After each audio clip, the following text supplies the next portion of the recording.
Hello everyone, Moobies here, and do you know what time it is? It's Keeper time. The first Keeper you'll likely encounter is Hodir. Hodir is a frost god The Iceman cometh. that once presided over the Temple of Winter, lending his guidance to the frost giants in the Storm Peaks. Now he serves the will of Yogg-Saron in the Halls of Winter. All of the Keepers are fun and innovative, but this one is one of my personal favorites. In this video, we're going to discuss both the hard mode and the normal mode, so let's get into it. Hodir has 5 main abilities, and there are 8 total friendly non-player characters that exist during the encounter. The first ability is Biting Cold, which is just like the final boss in the Nexus. If you don't move, you'll gain stacks which deal damage over time. Next is Freeze. This is a bomb that Hodir will throw at a player which is instant, which inflicts around 6,000 frost damage and roots all players within 10 yards of the target. The root can be dispelled. Third is Flash Freeze. This encases the entire raid in Tombs of Ice with 44,000 HP.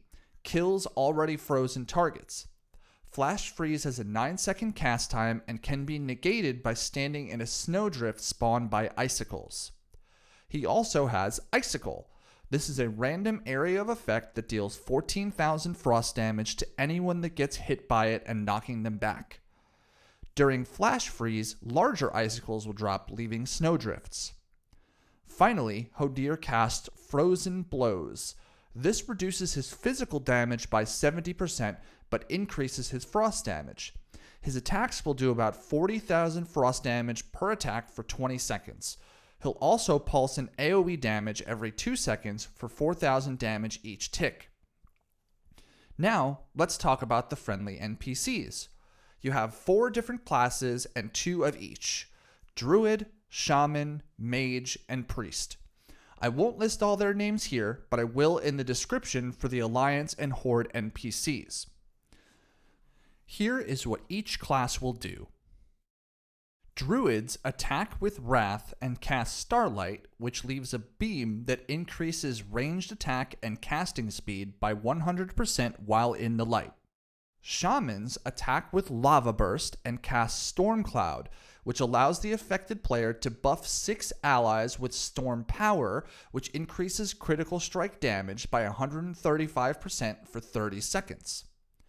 Mages attack with Fireball and cast Conjure Toasty Fire, which prevents the effects of Biting Cold and Freeze, and then casts Melt Ice, which can attempt to free a target encased in frost over 10 seconds. Players standing near a Toasty Fire have a chance to apply Singed when hitting with spells. Singed increases damage taken from magical spells by 2% per stack, which stacks 25 times. Finally, Priests attack with Smite and use Great Heal. They can also cast Dispel Magic randomly, freeing from an immobilizing effect of Freeze. Now that you know the basics, let's go over the strategy.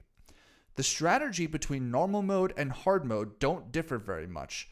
The hard mode requirement is to kill Hodir in 2 minutes or less, which requires a high level of knowledge about the fight and personal accountability. When we did this on the PTR, our first kill was just over 4 minutes, and our second kill was just over 3 minutes. So with a little bit of gear and understanding, the hard mode will become a breeze.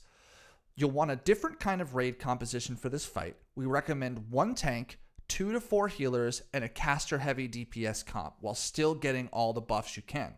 You shouldn't need to stack classes, but casters are king on this fight as they get the biggest amount of buffs. To start the fight, have your main tank pick up Hodir and DPS start breaking out the ice blocks, starting with the mages.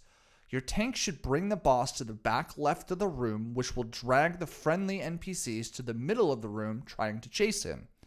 Once all the NPCs are released, your casters will want to find the closest Toasty Fire and stand nearby. Don't stand on the fire. It will do damage and potentially drop an icicle directly on top of it, putting it out. All other DPS should be utilizing the Starlights, and the casters should use them when they show up near the Toasty Fire. During Frozen Blows, have your tank pop a cooldown and ensure you're using an Aura Mastery with Frost Resist Aura up. This will help get your tank through the phase. If you are experiencing issues with one tank, bringing a second tank with frost resist gear who taunts for frozen blows can be used. However, this will inhibit you from getting the hard mode kill time. Over the course of the fight, Hodir will cast Flash Freeze. When he does, 3 large icicles will drop from the ceiling, leaving a snowdrift. If you get hit by the icicle, you'll get knocked back, so stand near the drop point, and when the snowdrift appears, jump onto it. This will prevent your raid from getting flash frozen, but all friendly NPCs will need to be broken out again. If you did this correctly, the NPCs should be fairly close together and easily AoE them tombs down and break them back out, ensuring to prioritize the mages.